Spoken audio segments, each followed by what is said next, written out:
आजच्या कृषी क्षेत्रातील मोठ्या बातम्या, शासनाच्या घोषणा, अनुदानातले बदल, खरेदी धोरणे आणि बाजारभावांमध्ये हालचाल सर्व काही तुम्ही पाहणार आहात या व्हिडिओच्या माध्यमातून। अटल भूजल योजनेतून जालन्यामध्ये 17 कोटींचा खर्च, 2607 जलसंवर्धन संरचना उभारल्या, भूजल पातळी वाढीसाठी मोठी गुंतवणूक।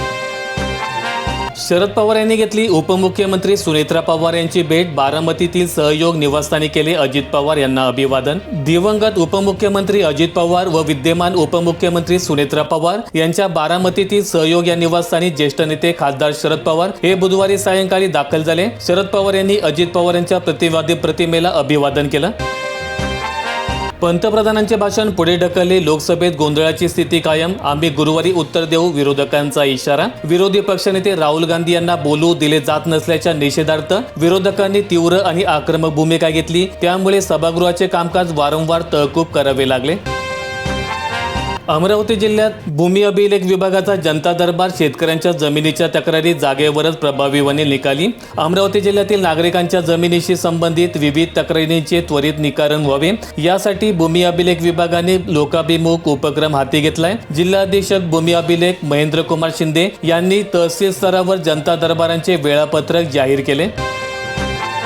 कोविडमधील मृतांच्या कुटुंबियांना भरपाई देण्यास राज्य सरकारकडून विलंब, हायकोर्टाने राज्य सरकारला फटकारले। आपत्ती व्यवस्थापन कायदा 2005 अंतर्गत कोविडमुळे मृत्यू झालेल्या व्यक्तीच्या कुटुंबाला राज्य आपत्ती प्रतिसाद निधीमधून 50,000 रुपये भरपाई मिळणे बंधनकारक असताना ती का देण्यात आली नाही असा सवाल उपस्थित करण्यात आला। झाडेही पडतात आजारी, जखमा स्वतःच भरून काढतात, वनस्पती पुनर्जनन प्रक्रियेमागील मोठा उलगडा, राष्ट्रीय विज्ञान संस्थेतील शास्त्रज्ञांना यश। स्मार्ट कापूस पिशवी घोटाळा बहुना, कृषी संचालक गोत्यात 3 कोटींचा घोटाळा। स्मार्ट प्रकल्पात स्मार्ट कॉटन बाजाराभिमुख पीक प्रात्यक्षिक असा उपक्रम राबवण्यात गेला। यात कापूस उत्पादक शेतकऱ्यांना कापूस वेचणी व साठवणुकीसाठी पिशव्या पुरवण्यात आल्या, परंतु निकृष्ट दर्जाच्या पिशव्या चढ्या दराने खरेदी करून तो हंगाम संपल्यानंतर शेतकऱ्यांना वाटप करण्यात आलं। शेतकऱ्याला कर्जाचा विळखा घट्ट, आर्थिक संकट गडद, पीक कर्ज रखडले, शेतकरी सावकारांच्या दारी। शुद्ध सोन्याला 85% रक्कम दिली जाते, गहाण ठेवलेल्या वस्तूंवर 60 ते 70% इतकी रक्कम कर्ज स्वरूपात दिली जाते। बहुतांशी शेतकरी वस्तू गहाण ठेवूनच आपली अडचण भागवतात। भंडारा जिल्ह्यात 58,000 घरकुलांची कामे रखडली, बांधण्यासाठी ग्रामीण अभियंते संपावर, काम बंद आंदोलनाचा फटका, कर्मचाऱ्यांच्या कुटुंबावर आली उपासमारीची वेळ। मनमाड इंदूर रेल्वे मार्ग होणार, धुळे जिल्ह्यातील 9 गावांना रूळ बसणार, प्रशासनाकडून मोबदला मिळणार, 118 हेक्टर जमीन संपादनाची तयारी पूर्ण झाली।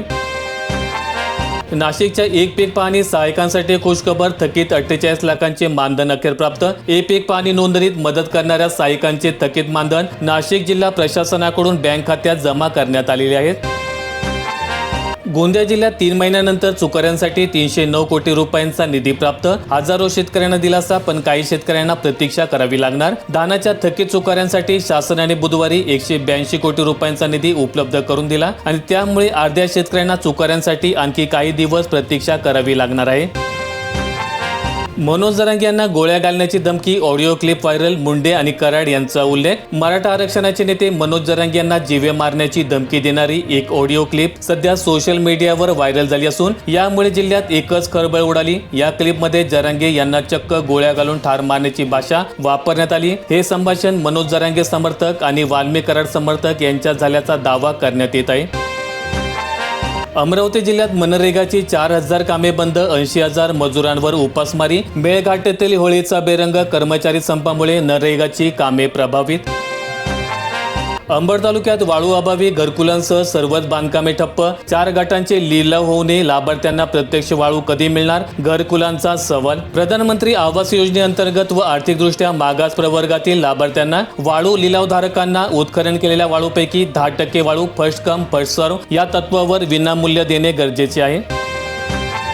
समृद्धी महामार्गावर वाशिम बुलढाणा जिल्ह्यात ब्लॉक, 7 ते 23 फेब्रुवारी दरम्यान विविध टप्प्यांमध्ये काम, वाहतूक तासभर पूर्णपणे बंद राहणार।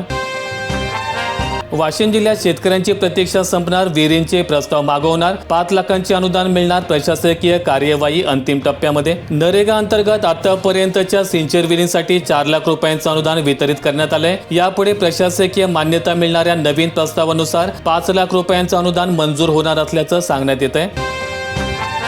अकोला जिल्ह्यात नेर धामणातून सिंचनासाठी बारमाही पाणी मिळणार, पाणी नलिका वितरण प्रणाली लवकरच पूर्ण होण्याची अपेक्षा.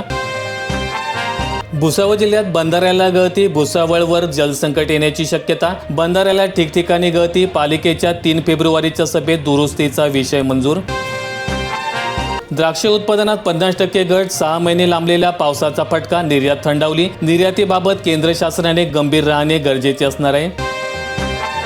कर्जमाफीच्या आशेने शेतकऱ्यांचा सिबिल येणार संकटात, हप्ते भरणे थांबवल्याचा परिणाम होणार. राज्य सरकारने कर्जमाफीची घोषणा केल्यापासून शेतकऱ्यांमध्ये कर्ज न भरण्याची प्रवृत्ती वाढली. ज्वारीच्या दरात वाढ, भाकरी होणार महाग, ज्वारीच्या क्षेत्रात घट, बाजारभाव वाढण्याची शक्यता. अहिल्यानगर जिल्ह्यात मागेल त्याला सौर कृषी पंप कधी मिळेल? 2 महिन्यात पंप मिळणे आवश्यक असताना होतोय विलंब. 66,000 32,000 ग्राहकांना मंजुरीनंतरही पंप मिळाला नाही. आरटीओ रडा, दुरून नंबर टिपून चलान पाठवणार. अद्ययावत यंत्रणेमध्ये एका तासाला 800 पावत्या फाडण्याची क्षमता. नाशिक जिल्ह्यात 1000 गावांमध्ये पाणी टंचाईची शक्यता, प्रशासनाकडून तयारी. 7.38 कोटींचा कृती आराखडा, 162 टँकर्स प्रस्तावित. गेल्या वर्षी जिल्ह्यामध्ये सरासरीपेक्षा अधिक पर्जन्यमान झाल्याने धरणे आणि तलाव तुडुंब भरलेत. अनेक गावांमध्ये साठवणूक तलाव आणि विहिरींमध्ये सध्या मुबलक पाणीसाठा उपलब्ध आहे. त्यामुळे टंचाईचा पहिला टप्पा ऑक्टोबर ते डिसेंबर जिल्ह्यात जवळपास निरंक गेला. कोकणातील पाणी गोदावरी खोऱ्यात वळवण्याच्या प्रक्रियेला गती द्या, जलसंपदा मंत्री विखे पाटील यांचे निर्देश. नाशिक आणि मराठवाड्याची पाणी टंचाई दूर होणार. दमणगंगा, वैतरणा गोदावरी, दमणगंगा, एकलरे गोदावरी तसेच कृष्णा खोऱ्यातील पुराचे पाणी भीमा नदीत वळवण्याच्या प्रस्तावित नदीजोड प्रकल्पांच्या पार्श्वभूमीवर बुधवारी विखे पाटील यांनी सह्याद्री अतिथीगृहावर आढावा बैठक घेतली. जीएम मक्याला हिरवा कंदील, शेतकरी दुर्लक्षित. इथेनॉल धोरणात विसंगती, दर आणखीन कोसळण्याची भीती. केंद्र सरकारच्या धोरणाअंतर्गत पेट्रोलमध्ये 20% इथेनॉल मिसळण्याची अधिकृत परवानगी असून इथेनॉल निर्मितीसाठी मक्याला प्राधान्य दिले जाते. देशातील मका आणि इथेनॉलचे उत्पादन आणि मागणी यातील तूट पाहता जीएम मक्याची आयात वाढणार असल्याचे संकेत तज्ज्ञांनी दिलेत. 2.5 कोटी आधार कार्ड सरकारने बंद केले, अनुदानातील गैरप्रकार रोखण्यास पाऊल उचलले गेले. मृत्यूनंतरही अनेक ठिकाणी संबंधित व्यक्तीचे आधार कार्ड वापरून सरकारी योजनांचा लाभ उठवला जात असल्याचं किंवा ओळख चोरली जात असल्याचे प्रकार समोर आले होते आणि हे टाळण्यासाठी UIDAI ने ही कारवाई केली.